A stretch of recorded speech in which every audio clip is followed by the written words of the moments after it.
Hello મિત્રો, કેમ છો? મજામાં ને? તો બધાને હર હર મહાદેવ, જય શ્રી રામ, જય દ્વારકાધીશ. તો ફરી એકવાર આપણા નવા વિડીયોમાં તમારા બધાનું સ્વાગત છે. તો મિત્રો કહે છે ને કે અર્જુનના રથમાં હનુમાનજી સાથે હતા, એમ અમારી સાયકલની ધજા ઉપર હનુમાનજી ફક્ત દરરોજ અમારી સાથે છે. કંઈ સહારો ના મળે ને તો હનુમાનજીનો આશ્રમ તો મળી જાય ને મળી જ જાય. તો મિત્રો આજે અમારી યાત્રાનો છે 14મો દિવસ અને અમે છીએ અત્યારે મથુરામાં, જ શ્રી રામ પ્રભુ શ્રી કૃષ્ણ ભગવાનનો જે જન્મ થયો હતો ત્યાં જ છીએ. અને હવે આખું મથુરા તમને બતાવીશું કે શું જોવાલાયક છે, શું ફરવાલાયક છે, અમે આખો દિવસ શું કરીએ છીએ. તો શરૂઆત કરી છે મારા હનુમાન દાદાના મંદિરથી. તો બસ ચલો હનુમાન દાદાના દર્શન કરી લઈએ. તો મિત્રો અમે હાલ છીએ હનુમાન દાદાના મંદિરે, જે વૃંદાવનમાં આવેલું છે. અને બસ અમે હનુમાન દાદાના મંદિરે અહીંયા રોકાણ હતા રાત. અને આજે અમારી યાત્રાનો છે 14મો દિવસ. અને કહે છે ને કે હનુમાન દાદા હંમેશા અમારી સાથે રહ્યા છે, કોઈ જ તકલીફ નથી આવવા દીધી. તો આજે અમને પૂજારીજીએ અમને ઘણો બધો સપોર્ટ આપ્યો અને સાથ આપ્યો. બસ એમનો આભાર કે આવું અમને રહેવા માટે મળી ગયું. તો ચલો થોડું એમને પણ આ મૂર્તિ વિશે કંઈક પૂછી લઉં. जय जय श्री राधे। आप सभी को नमस्कार और राधा रानी की जय। ये जो प्राचीन स्थान है श्री सिद्ध हनुमान मंदिर, मगेरा धाम सरकार इसे बोलते हैं। और ये छठीगरा गोवर्धन वाले रोड पर स्थित है। छठीगरा से 2 किलोमीटर और वृंदावन से 3 किलोमीटर पर स्थित है। इसकी ये कथा हमारे संतों ने बताई है कि आज से 5000 वर्ष पूर्व जब गोपाल जी बलराम जी के साथ गाय चराने आते तो उनको माता यशोदा दाल और बाटी चूरमा का भोग लगाती थी। इसीलिए इस स्थान पर इस वन का नाम बहुला वन है। और पास में स्थान है बाटी गांव है, जो दाल बाटी के भोग लगाने के कारण हनुमान जी को भोग लगाते थे श्री कृष्ण भगवान। और एक राल पीछे स्थान पड़ा था, उसका अभ्रंश नाम राल हो गया है, वैसे इसका नाम दाल था। ચલો મિત્રો, તાણે અમે થઈ ગયા છીએ રેડી અને રાતે રોકાણા હતા આશ્રમમાં. અને હવે જઈ રહ્યા છીએ મથુરા વૃંદાવન. તમને જે પણ છે અમારી સાયકલથી બતાવીશું, સાયકલ લઈને જ ફરીશું આપણે પૂરો એરિયો. તો ચલો તાણે મળીએ મથુરા તરફ.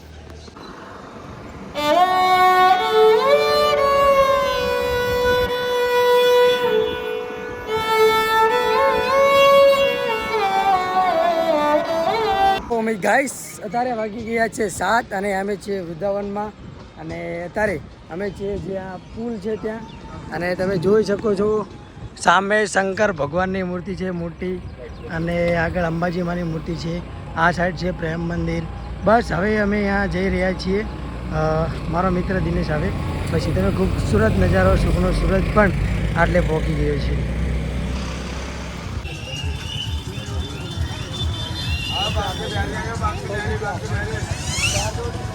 ચલો મિત્રો, તાણે આપણે જઈ રહ્યા છીએ મથુરામાં વૈષ્ણોદેવી મંદિરમાં ફરવા.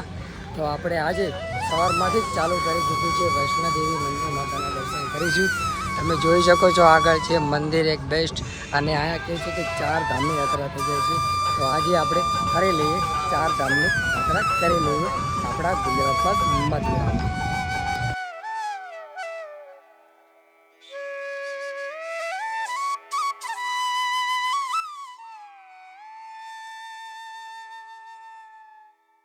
ચલો તાણે આપણે હવે આપણી યાત્રાનો પહેલો સફર ચાલુ કરી દીધો છે.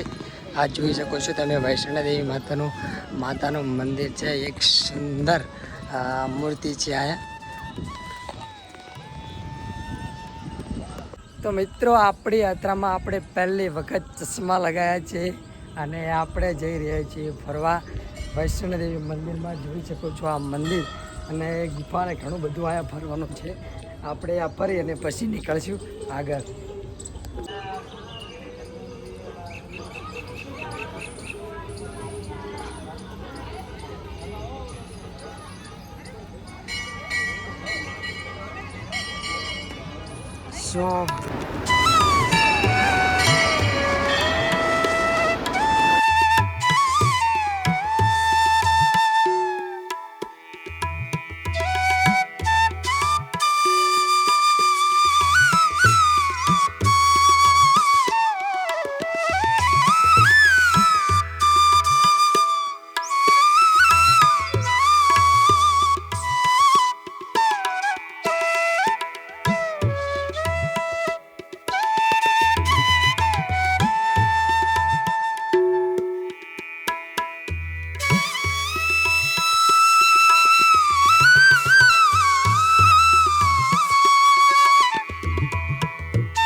આપણે વૈષ્ણોદેવીનું મંદિર પૂરું ફરી લીધું છે અને હવે જઈ રહ્યા છીએ બહાર. તો વિડીયોમાં એન્ડ તક બના રહેજો તો ખબર પડશે કે વિડીયોમાં શું શું જોવાલાયક છે. તો બસ સપોર્ટ થોડો થોડો કરતા રહેજો. મળીએ આગળ પ્રેમ મંદિર તરફ. पब्लिक आएगी तो भी बहुत है.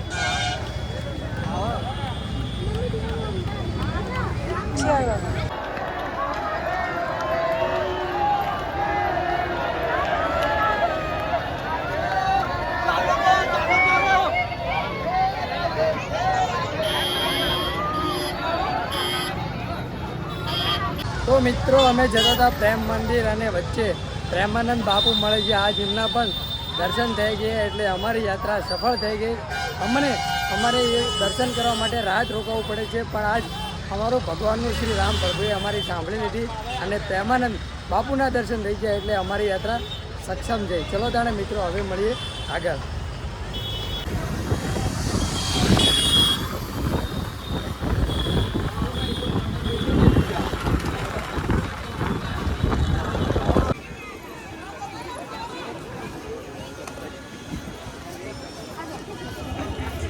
તો મિત્રો તમે પાછળ જોઈ રહ્યા છો પ્રેમ મંદિર, જે આપણે અત્યારે છીએ વૃંદાવનમાં અને પ્રેમ મંદિર પહોંચી ગયા છીએ.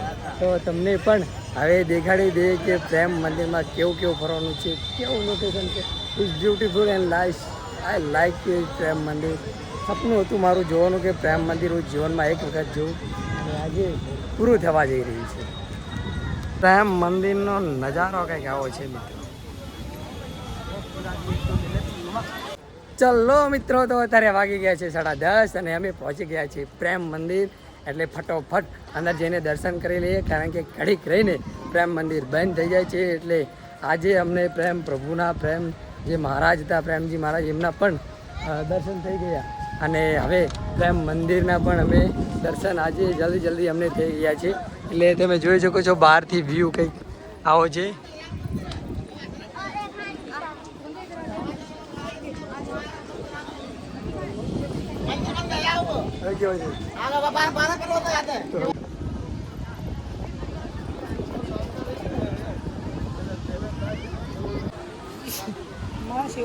ના પાડે.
હેલો મિત્રો, તાને વાગી ગયા છે 12:30 અને અમે કરી રહ્યા છીએ મથુરામાં નાસ્તો. અહીંયાથી આગળ રહી છે કૃષ્ણ ભગવાનની જન્મભૂમિ 2 કિલોમીટર. અત્યારે કરીએ છીએ કેળાનો નાસ્તો. હું અને મારો મિત્ર બે લાયા છીએ પડીકા ઘણા બધાએ. અમે નાસ્તો કરી અને પછી જવાનું છે કૃષ્ણ ભગવાનની જન્મભૂમિ જોવા. તો ચલો તાને થોડી ભૂખ લાગી હતી, નાસ્તો કરી અને પછી નીકળશું આગળ. ચલો મિત્રો, તાણે અમે આ મંદિરે હતા હાલ અને સરસ મજાનો નાસ્તો કરી લીધો છે અને વાગી પણ ગયા છે 1:30 અને હવે જવાનું છે આગળ ફરવા માટે. તો ચલો તાણે મથુરામાં જઈએ છીએ ફરવા માટે. બસ તો હવે મથુરામાં જઈને કયું મંદિર આવે છે ત્યાં મળીએ. કૃષ્ણ જન્મભૂમિમાં પણ આવીને ખબર પડી કે મોબાઈલ તો અંદર લઈ નથી જવા દેતા, એટલે આપણે મોબાઈલ બહાર મૂકીને જતા રહીશું અને તમને બતાવી દઉં કે કૃષ્ણ ભગવાનની જન્મભૂમિ આયા છે અને અમે આવી પણ ગયા છીએ. તમને થોડું ઝૂમ કરીને બતાવી દઉં, જોઈ લો. અને આ બજાર છે. બસ હવે જઈશું અંદર, કારણ કે મોબાઈલ આ મૂકી દેવાનો છે. મોબાઈલ મૂકી અને પછી આગળ.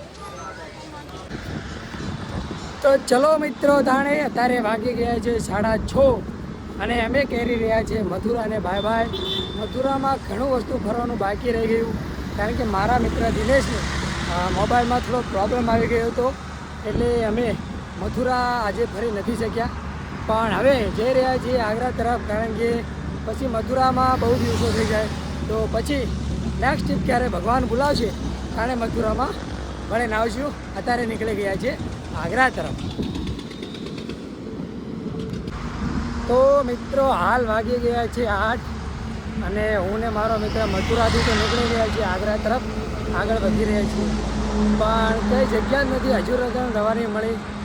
અને ગમે ત્યાં પૂછીએ તો અહીંયા તો ના જ પાડે છે કે અમે રવા નથી દેતા, અમારી જોડે જગ્યા નથી. તો ખબર નહીં આજે રાતે રવાની કોઈ જગ્યા મળશે કે નહીં. મને મારો મિત્ર આગ્રા તરફ આગળ તો વધી રહ્યા છીએ. બસ મારો રામ કરે ને એ ખરું, આજે જગ્યા મારો રામ ભગવાન પૂછશે.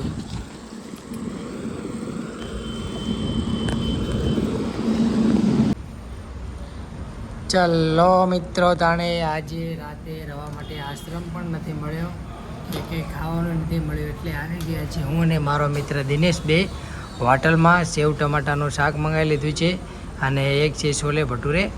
અને બસ હવે ખાઈ અને પછી એક નાનું હનુમાનદાદાનું મંદિર છે, ત્યાં સાયકલ અમે મૂકી અને પછી સુવાનો પ્લાન બનાવ્યો છે કે હવે વાગી ગયા છે 9 અને આગળ સાયકલ હકાય એવું નથી.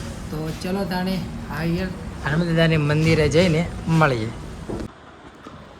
ચલો મિત્રો, તાણે રાતના વાગી ગયા છે 10 અને અમને મળી જઈ છે જગ્યા એક રવાની હનુમાનદાદાના મંદિરે. અને હું અને મારો મિત્ર બી અહીં સૂઈશું, કારણ કે જગ્યા છે ખુલ્લી. અને બસ શ્રી રામ પ્રભુની કૃપાથી હનુમાનદાદાનું મંદિર એક જડી ગયું છે, એટલે અહીંયા આજનો રાતનો અમારો હિસાબો છે. તો બસ મિત્રો, ચલો કાલે તને બીજા વિડીયોમાં મળીએ. Taragadh bye bye. જય શ્રી રામ, જય દ્વારકાધીશ.